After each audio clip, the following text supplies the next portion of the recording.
What up, y'all?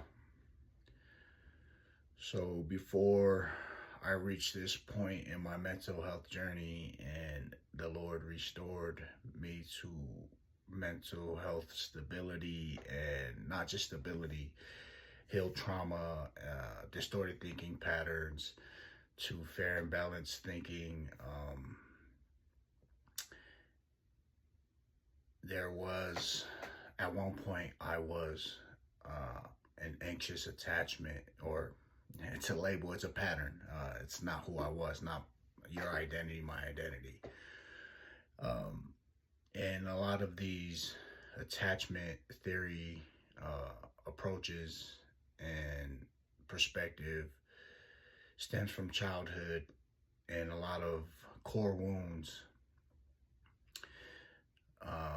beliefs, if you will, such as, you're not good enough, or fear of abandonment,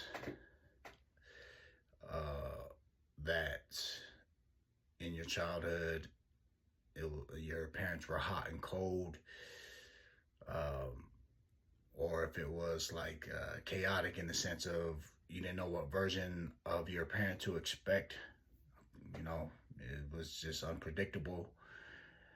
Those types of experiences create core wounds from an attachment theory standpoint.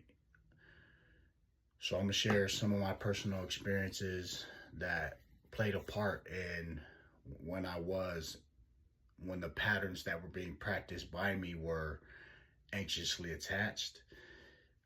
It stemmed from my mom cheated on my dad,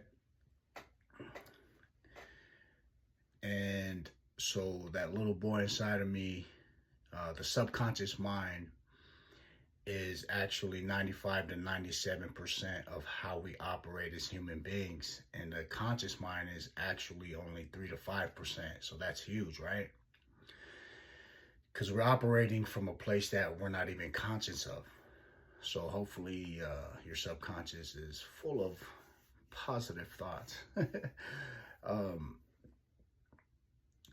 that was one of the memories from my childhood at one point before I reframed it, rewired it. Another one was an auntie who actually had the nerve to take me to this guy's house that she cheated on my uncle with. Like that was normal. Anyways, so those are two memories of women where it's like they're stepping out. There's no explanation, of all that. Anyways, that was subconscious for me at a point. So that played a part in in me at one point being anxiously attached, because subconsciously I was thinking, if my woman's flirting with a man, eventually it leads to her stepping out. She's going to eventually cheat. And it triggered core wounds, again, from the attachment theory basis of not being good enough, fear of abandonment, triggering the child inside. Now, here comes the internal family systems part, is what I've learned the hard way.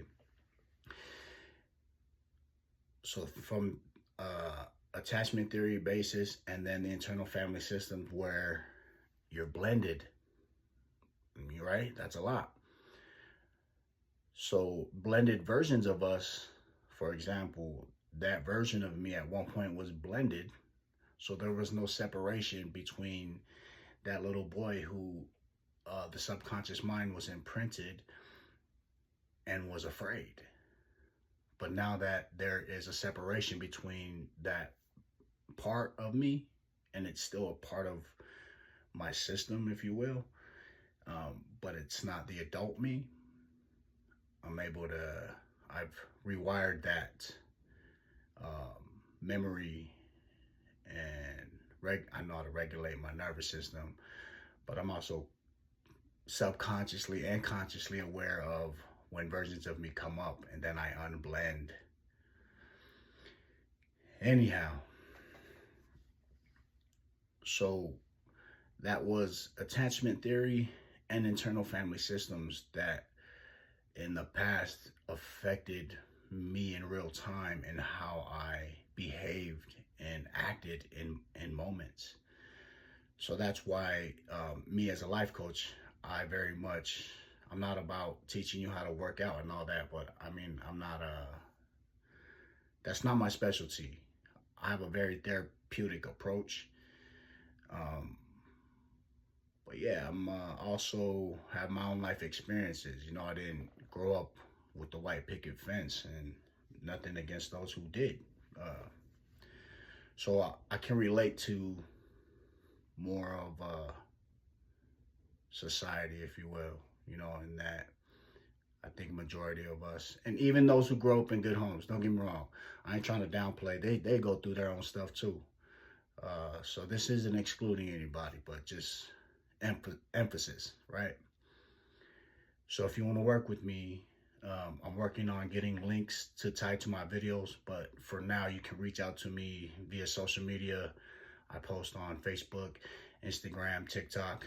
So if you see my videos and you would like some help, please don't hesitate. Reach out to me. I'd love to help. I'm a servant. I'm just an instrument, but we can help. All right, y'all. God loves you guys. I love you guys. Stay good, all right? Peace.